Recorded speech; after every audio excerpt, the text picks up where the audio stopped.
How's that? 1 2 1 2 1 2 1 2 1 2 1 2. I got you now. Yeah, you hear me now, don't you? You hear me now, don't you?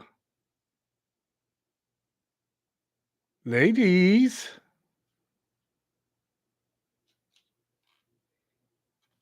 1 2 1 2 1 2 1 2.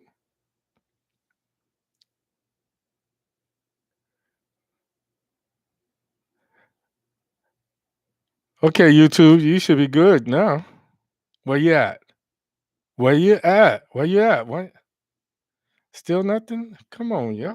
What's up with this? 1 2 1 2 1 2 1 2. Yes, yes, yes. Okay, I'm gonna have to put this mic all inside my mouth and carrying on. Yeah, baby, you do make it look good. You're almost as pretty as your grandfather. Ha. Okay, where we at? Am I back? I see my okay, my little sound here. 1 2 1 2. You hear me? Can you hear the word that are coming out of my mouth?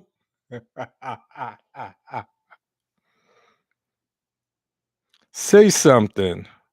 If you see something, say something. How about that? What's up, people? How y'all doing? Yeah, y'all should be getting me in stereo. Why on YouTube, on Facebook, pretty soon in 12 other places. Okay, Jen, can you hear me now? Janice. All right, all right, all right. Let's try this. We're gonna keep on till we get this right. 1 2 1 2.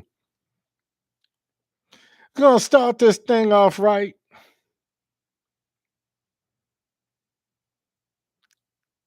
Yo. So, folks, how y'all doing? I see we got some new people in the house, some new faces in the place. Yeah.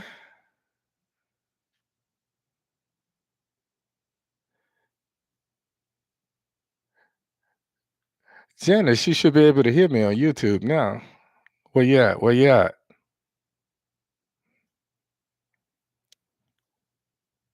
Okay, YouTube, give me some heads up. Sent, you say you can hear me. Where you at, Janice? Where you at? Janice Marie Motifa, Kuala Marie.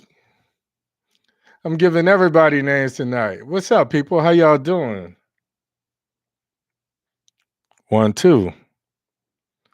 My sound should be better than this. I'm gonna have to upgrade my mics and all of that.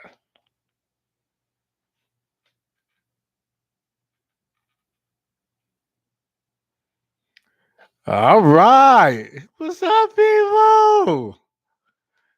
Um, Thanks everybody for tuning in. I hope you guys having a good Easter weekend.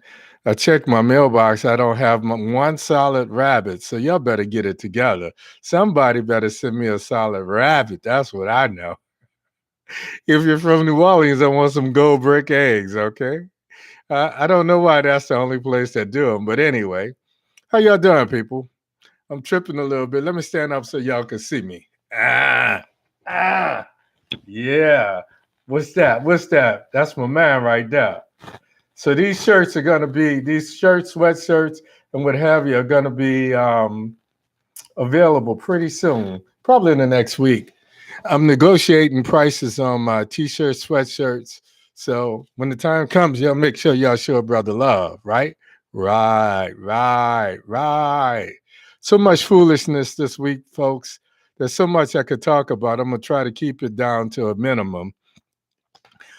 I'm gonna try to get the tough stuff out of the in the beginning, so that I'm not going off the rails and running out of breath I get to the end of the show. So let me just go ahead and get started. I want to say good evening and welcome everybody to the show. Thank you for spending your Thursday nights with me. You know, as always, I'm truly humbled that you choose to be here with me. My show is called "I Got Something to Say," so it must be true. My name is Hank Batiste, alias the Renaissance Man, aka Rennie. I'm your host tonight, and the voices in my head, they're trying to breathe. Almost a year has passed, and this punk ass cop that I've given a name to, his new moniker is the Minneapolis Murderer with a badge and a gun, is finally going on trial for the murder of George Floyd. I guess the defense thought that time would cool the anger and the outrage that America felt last May. Nearly 11 months later, a new president and a pandemic has lapsed. And one glimpse of George Floyd taking his last breath, frothing at the mouth, calling for his mom, and saying, "I can't breathe." And the outrage and the anger comes right back like it was yesterday.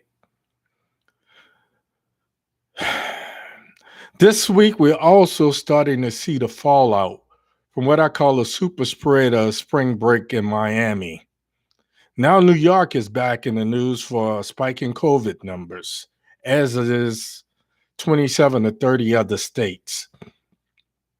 We also heard about the vaccine's efficacy and effectiveness. I'm trying to get this out, folks, because when I start thinking about this guy, and I try to talk about him first so I could get past the emotional side, but we're starting to hear about the efficacy and effectiveness of this COVID vaccine in young people under the age of 16. So now, I call it COVID-21. This thing has been around for 2 years. So we keep hearing about new strains. We keep hearing about how it's mutated and so forth and so on. COVID-21 is going to test us. COVID-21 is going to test us to see if we're going in another lockdown, another quarantine. But basically, it's up to us to decide whether we're going to continue to wear our mask, whether we're going to continue to do things, or whether we're going to jump the gun at the 11th hour and wind up back in the lockdown or quarantine. Georgia, and I got a couple of people on here from Georgia, has become one of the first battleground state to effectively pass what I call James Crow III. This is Jim Crow on steroids. To pass legislation, the governor, I'm not going to call his name because I'm not going to give him oxygen on my show, but the governor of Georgia signed the bill into law, restricting voting in the state of Georgia. Now more than 250 pieces of legislation, 250 pieces of legislation, people, in more than 43 states are on the books to try to regress under the throes of James Crow III. So we've got some work to do, folks. We got some work to do. Suddenly, the only thing that the GOP, the TOP, the Trump OP, the Q9 OP is talking about is how these so-called legislative bills and laws are not Jim Crow. These are legislators. These are not people. These are not the people. They're scared because Biden is getting too much support from across the board. We're going to talk about that a little bit later. And lastly, I'm going to ask you a question because this goes back to the heart of what I'm saying. You ever notice how when Black people talk about Black Lives Matter, they never spew a lot of hate? They never feel it's necessary to sacrifice others to get what's due us. Let me say this one more again. The difference between black power and black love and white power and white love is simple. I do not have to hate you to love myself. White power hates anything that's not white Anglo Saxon. We're talking about an inclusive kind of thing. So,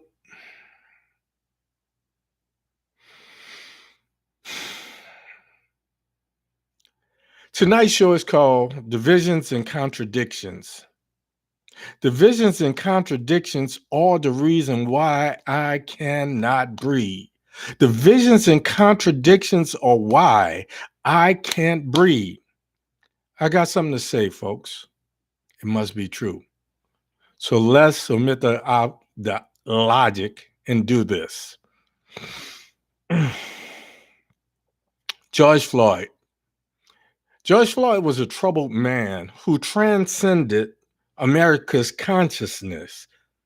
When I think of white privilege, nothing illustrates my point more than the contrast, the difference between how George Floyd was disrespected, how he was apprehended and murdered, compared to any other mass murderer. Take your pick. Even last week, when a murdering cop killer was apprehended, he was shot once in the leg, and it wasn't a death shoot. They didn't go for a center mass. They didn't go for a headshot. All of those snipers I know that they had out there. So somebody was talking to somebody, and they had an order to decelerate, even after he shot at one cop and killed another. Then I see the CNN polls prior to the beginning of the Minneapolis murderers trial, and it says that less Americans today feels like what Chauvin did was murder than last year. Like somehow this year, 11 months later, George Floyd is not as dead. Like somehow 11 months later, he can suddenly breathe. Hold on, it's getting hot up in here, people.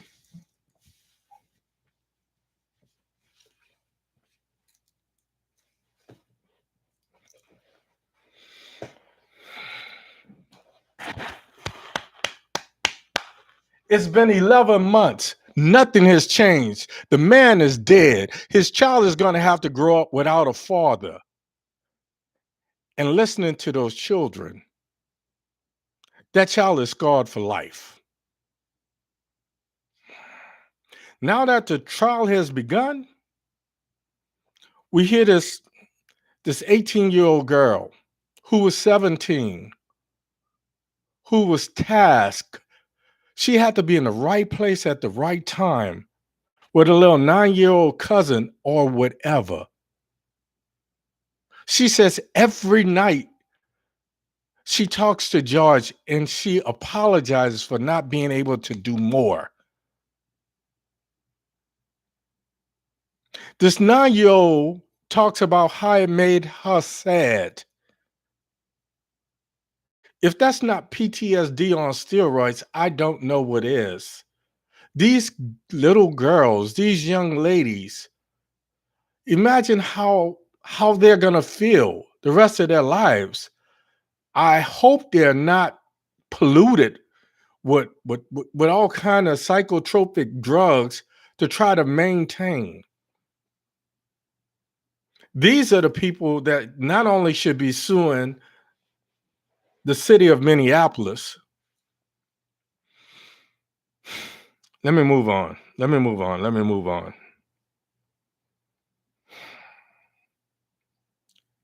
I have a problem. Chauvin is facing second-degree murder, third-degree murder, and second-degree manslaughter. First of all, how do you go from second-degree murder to second-degree manslaughter? What happened to first degree manslaughter? Shouldn't have been manslaughter at all. Correct me if I'm wrong. But if any one of us have more than 9 minutes to think about our actions and we proceed recklessly and take someone's life, the charge would simply be murder. They would say you had time to think about this, to calm down and think about your actions. So I seriously have a problem when manslaughter is even on the table. To me, giving Derek Chauvin a chance, you're giving him a chance that he denied George Floyd. Then I look at this jury. Okay, the jury is so-called diverse. You got 3 black men, 1 black woman, 2 women that refer to themselves as biracial or multiracial. You got 2 white women and you got 4 white men. Then you got 2 white women. No, you got 2 white men and 4 white women. Then you got 2 white women who are alternates. The only black woman has already broken down after listening to the testimony of Darnella Frazier, this little 17, now she's 18. She was 17 and she was the one who took this video. After hearing this little girl and hearing this 9-year-old girl, this woman broke down. This gives us no indication on how she's going to vote, but it tells you how this is affecting the jurors as well.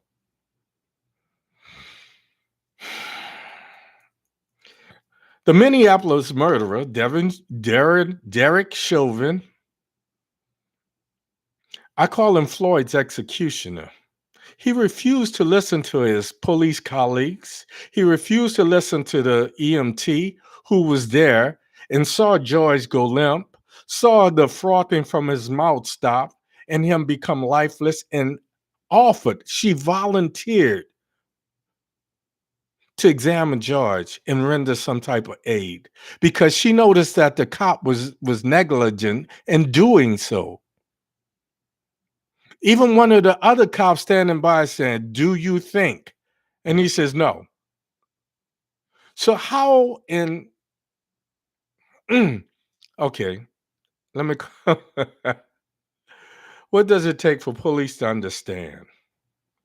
What does it take for police to understand why we are so pissed when they continue to de-escalate encounters with white cop killers and mass murderers? Why do they find it so easy to take an unarmed black man's life? Why do they find it so easy to tell the same lie time after time after time? I felt for my safety. I felt like my life was in danger. What about this kid carrying an assault weapon? You felt nothing threatening about that? What about the one last week who shot at you and you opted to shoot him in the leg? Why do they, like Ron Johnson, say that they find it so easy to relate to a murderer with a literal smoking gun in their hands and so hard to show compassion for a black man? This is just the one of so many, many contradictions. But moving on.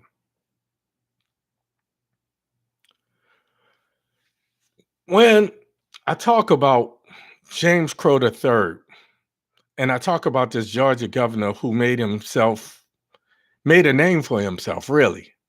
So all of these guys are about notoriety and power. He made a name for himself by signing a voter restriction bill. He signed this bill into law that limits the number of polls, the number of hours that the polls are open in urban areas like Atlanta, and he makes it illegal for you to bring food or drink to someone in line. By restricting the number of polls, the number of days of early voting, and so on, it ensures that the lines are going to be longer. So now you're going to have old people, people with medical conditions or pre existing conditions out there, and you're saying no one can bring them a drink. No one can bring them something if they're having blood sugar issues without running the risk of being arrested. Are you kidding me? So you mean to tell me you're going to have cops posted at polling places looking to arrest people trying to vote just so that you can maintain power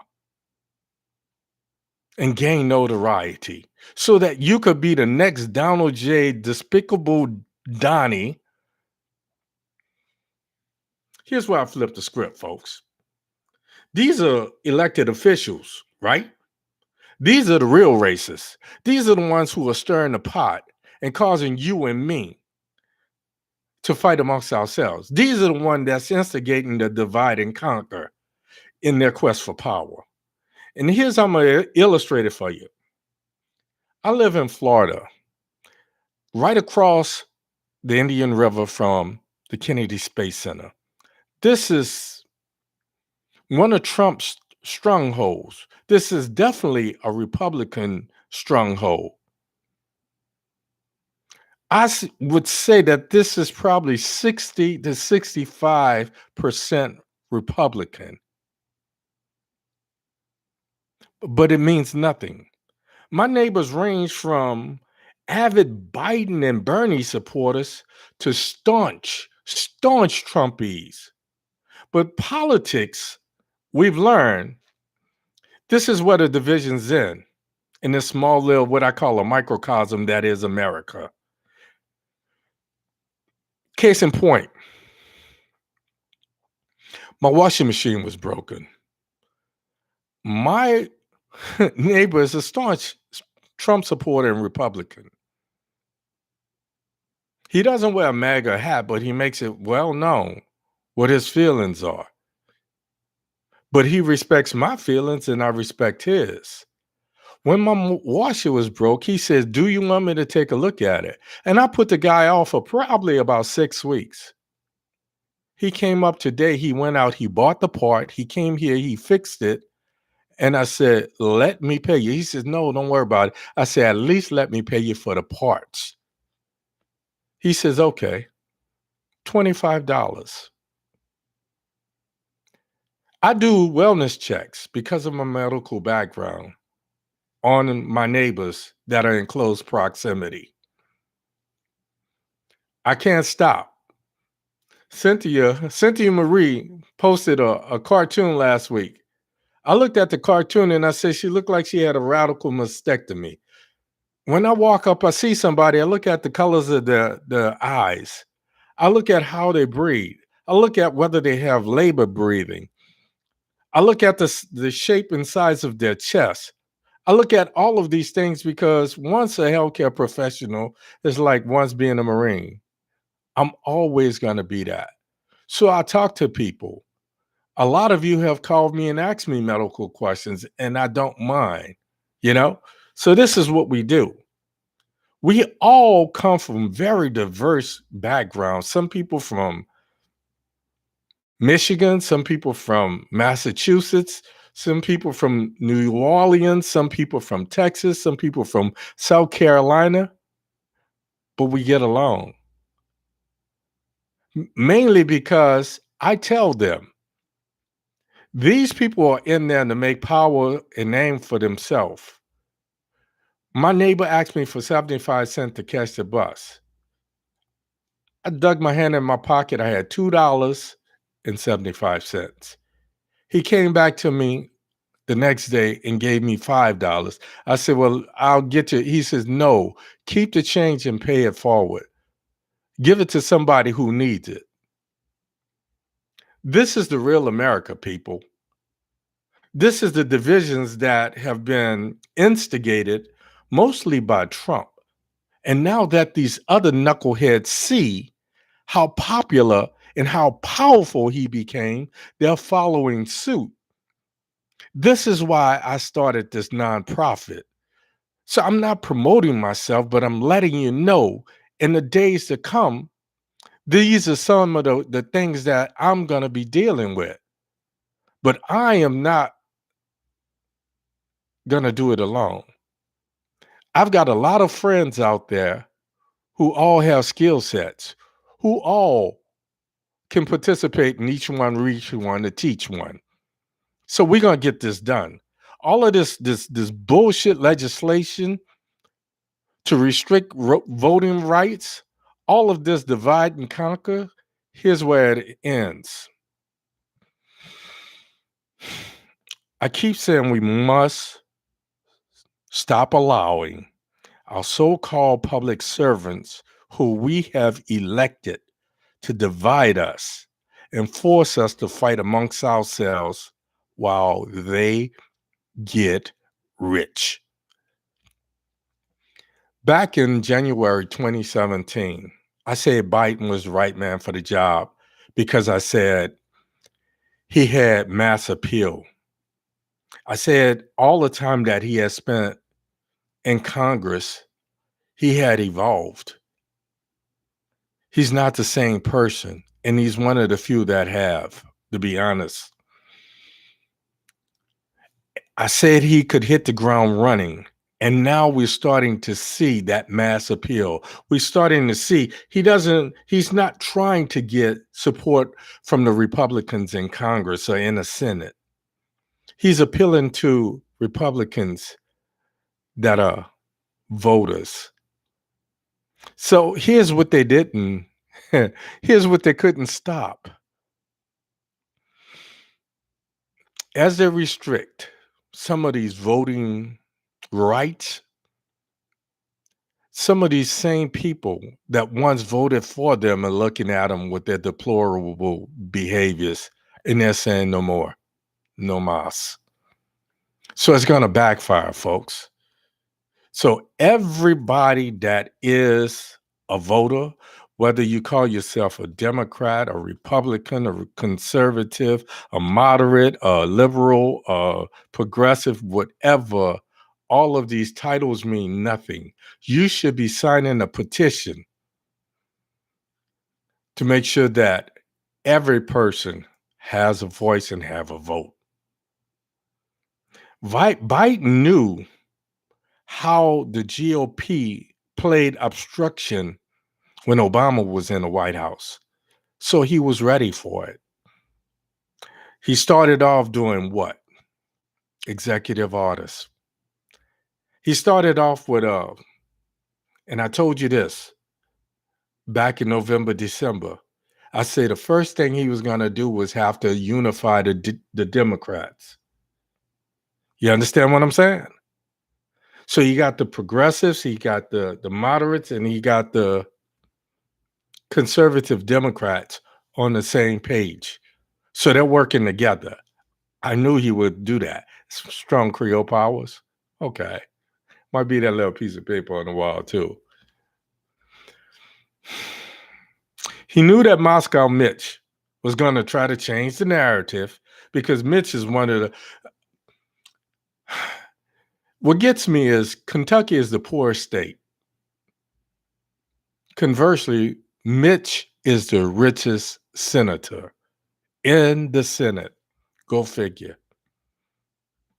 He's doing something other than just cashing checks from the U.S. Senate and the United States government.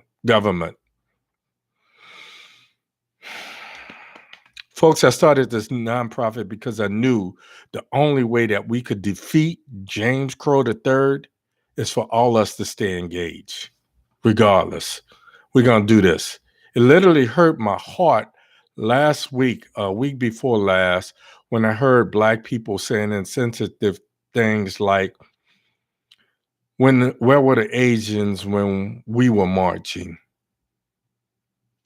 I could easily say it's not like all Blacks marched. It's not like all Blacks were on the same page. But it was obvious that some of them voted for Obama. It was obvious that some of them were out there because I saw pictures of them on the Capitol steps. So stop participating in this hateful rhetoric.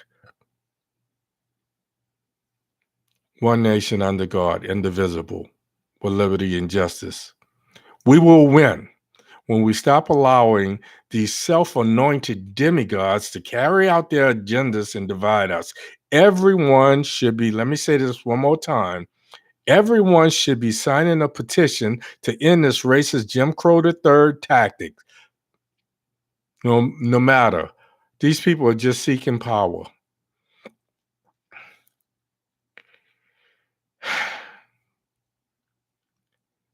Last week, I got emotional.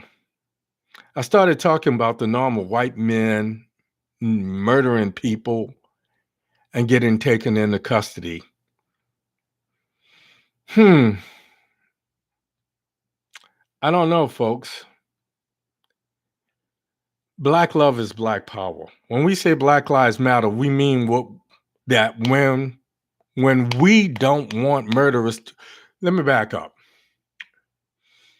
When we say Black Lives Matter, we mean that we don't want murderers to be killed. We want us. We demand that we be shown the same respect as the gun-toting, foul-mouthed redneck or the mass murderer. We've all seen these videos of Jim Bob getting pulled over by the police and mouthing off and calling them son of a bitches and this, that, and the other with his rifle and a rifle rack behind the seat and tell him he's not getting out the car. We want that same respect. We don't want you to kill other people. We just don't want you to kill us. When we say Black Lives Matter, we don't mean that everyone else should be denied a chance to thrive. We mean that we should be shown equity, not necessarily equality, but equity. Because some of us are here and we only need this much. Others are down here and they need that much to get here. When we say Black Lives Matter, folks, we want to know that our sons and our daughters, our mothers and our fathers, we want to know that each of us can have a bad day and not end up as the next statistic or the rally cry for the next Remember Trayvon or Say Her Name march. When we have a bad day, we might raise our voice, we might cough, cuss, we might throw a temper tantrum. We might even steal something. We might self-medicate, get drunk, or get high. When we have a bad day, one thing is for damn sure, we don't buy an assault rifle and go out and murder 10 people. George Floyd was not an angel, but neither was any of the many mass murderers in Colorado, in Georgia, in Florida, in Texas, in New York, in South Carolina, in California, and so on and so on and so on. What's crazy is for every person that was killed by the police, there's at least one mass murderer who was taken into custody alive and unharmed. When we have a bad day, we just want to make it home. We want someone to show us respect and make it home alive. To all of the so-called religious rights, to all of the Bible thumpers, let me remind you something. Before you condemn George Floyd, remember, Noah was a drunkard. David was an adulterer. And God not only loved them, he used them. Before you allow yourself to be used, before you allow yourself to put someone else down, anyone, remember that this is Easter weekend. Today is Holy Thursday. You may not wash your feet, but wash your hands of this divisionary hate. This could very well be your last supper. Happy Easter to each of you. That's all I got for you tonight. I apologize. I'm full, folks. watching these little girls. I see my daughters, I see my granddaughters, and I imagine if they had to carry this for the rest of their days, and they're constantly asking themselves why. Folks, before I bid you good night, I want to say thank you. Thank you for tuning in. Thank you for bearing with me. This was probably one of the hardest messages because of the time of year, because of what's going on, and because when someone, the thing that pisses me off most, and I'm going to just say this, and then I'm going to let this go. The thing that pisses me off most when something like this happens is the person that is killed by the police is suddenly put on trial. But when there's a mass murderer, they're always talking about discounting. They're always talking about something that they had some kind of mental problem. They had a bad day. They were a sex addict. They were beat up when they were in school. They were teased by other children. Why is it a murderer gets to be humanized and the person that is murdered is dehumanized and put on trial? Like somehow they asked to be killed. That's all I got for you tonight, folks. That's it. Remember, don't be so afraid to die that you forget to live for a purpose. As always, I urge you to go to my YouTube, subscribe, give me a thumbs up, click the bell. It'll let you know when I go online and I do some YouTubes. My name is Hank Batiste, alias the Renaissance Man, also known as Rennie. I'm your host. I got something to say. It must be true. I say omit the logic because this shit don't make sense. But we have to get it done, folks. I'll see you next week. Same Baptiste time, same Baptiste place. As always, imparting love, peace, hair grease. I'm out of here. Good night.